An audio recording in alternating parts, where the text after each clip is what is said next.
Hello mga bata! Ako nga pala ang guro ninyo sa araw na ito. Ang pangalan ko ay Jenicel Tugonon. Pwede niyo akong tawagin Jenicel. Magandang araw mga bata!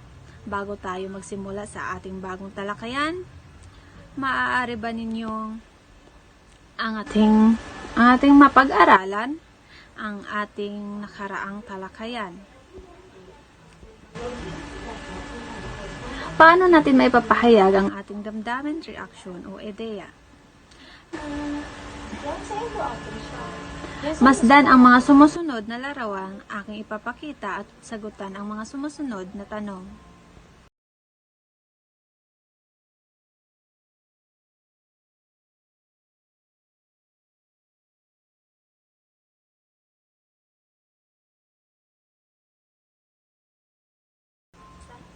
Number 1. Ano ang napansin ninyo sa mga larawan? Number 2. Anong reaksyon ang iyong nakita? Number 3. Batay sa mga nakita ninyong larawan, paano mo maipapakita ang iyong emosyon at reaksyon? Magaling mga bata, tama ang iyong mga sagot. Ang ating pag-aaralan sa araw na ito ay ang patungkol sa paglalarawan ng damdamin ng mga tauhan na nabasa na pakinggan sa kwento. Handa na ba kayong matuto mga bata? Ano ang napansin niyo sa larawan? Ano ang inyong naramdaman nang makita ang larawan? Narito ang ilan sa mga halimbawa ng pagpapahayag ng damdamin. Maaari niyo bang ipakita sa klase kung paano niyo maipapahayag ang bawat isa na aking sasabihin?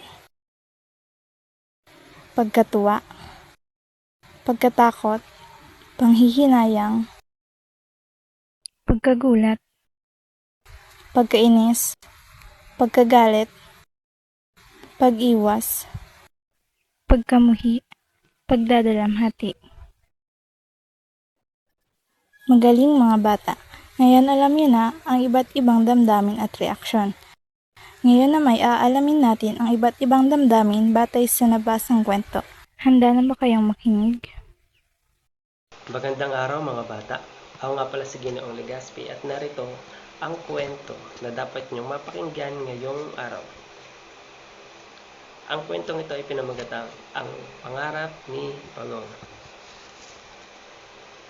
Matagal na pangarap ni Pagong ang maranasang makalipad at makarating sa himpapawid, kapantay ng mga ulap. Isang araw, kinausap niya ang kanyang mga kaibigang ibon.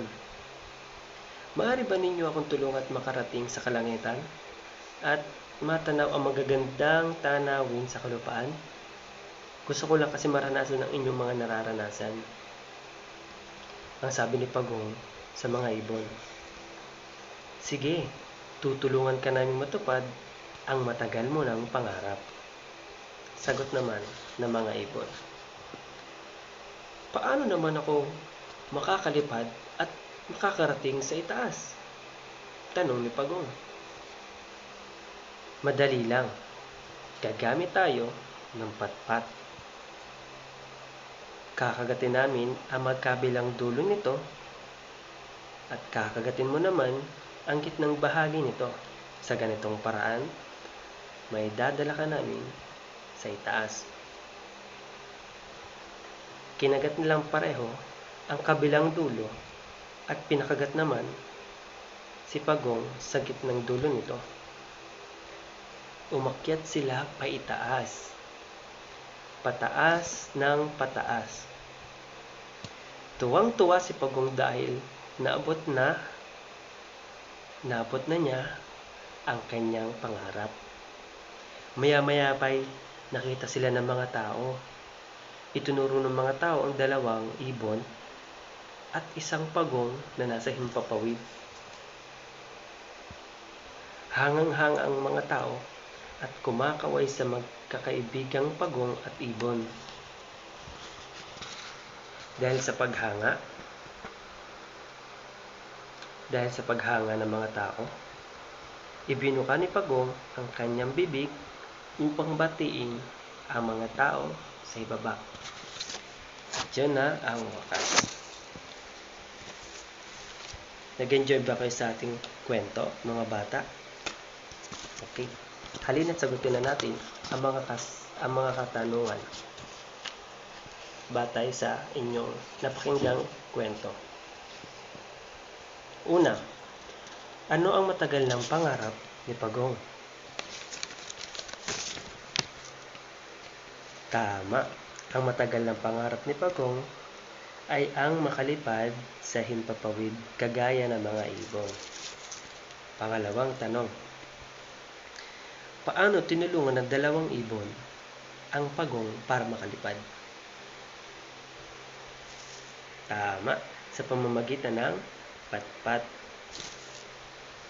Sino ang mga nakakita sa magkakaibigang habang sila ay nasa taas? Tama, magaling. Ang mga nakakita sa magkakaibigan habang sila ay lumilipad ay ang mga tao. Anong damdamin o reaksyon ng mga tao na makitang lumilipad ang tatlo? Ang mga ito ay hangang-hanga. Panghuling katanungan. Anong aral ang napulot mo sa kwento? Magandang gabi. Ako nga pala si Camille Ann M. Marinas, ang inyong guro sa pagtataya at pagnilang. Sa inyong pagtataya, isulat ang damdamin o reaksyon sa bawat pangungusap. Isulat ang letra ng inyong sagot sa sagutang papel. Narito ang inyong pagpipilian. A. Pagtatampo. B. Panghihinayang. C. Pagkatakot. D. Paghanga. At ang panghuli ay letter E. Pag-aalala. Narito ang 10 katanungan. Number 1. Malakas ang buhos ng ulan at nagbabadya ang pagbaha. Number 2. Nagtakbuhan ang mga tao sa pagsalakay ng mga armadong lalaki. Number 3. Hindi ako tumama sa loto.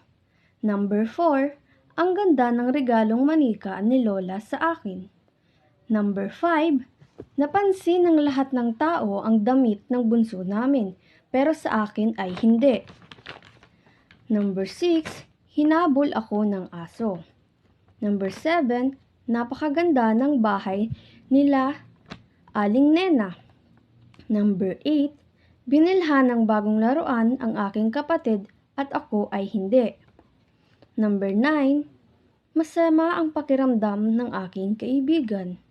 Number 10. Natapon ang inigib kong tubig. Yan ang 10 katanungan na sasagutan ninyo sa 10 minuto. Maaari na kayong magsimula at pagkatapos ay ipasa sa unahan ang inyong papel. Dumako naman tayo sa paglinang.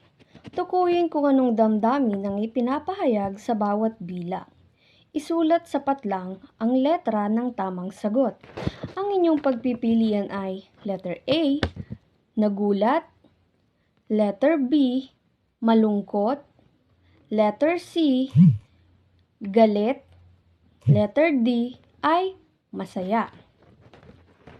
Narito ang 10 katanungan. Number 1, yehey, nakapasa ako sa pagsusulit. Number 2, bakit mo sinira ang laruan ng kapatid mo? Number 3, wow, ang ganda-ganda mo ngayon. Number 4, marami ang pumanaw sa taong 2020 dahil sa lumaganap na sakit na COVID. Number 5, naglulundag kami noong bagong taon para tumakad. Number 6, sabay-sabay kaming kumain ng buong pamilya.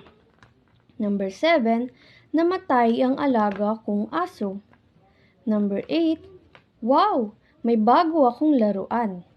Number 9, pinutol ni Carmen ang aking lapis. Number 10, binilhan ako ng bagong damit ng aking ina. Iyan ang 10 katanungan sa inyong paglinlang. Ngayon, maaari na kayong mag-umpisa at pagkatapos ay ipasa sa unahan ang inyong mga papel.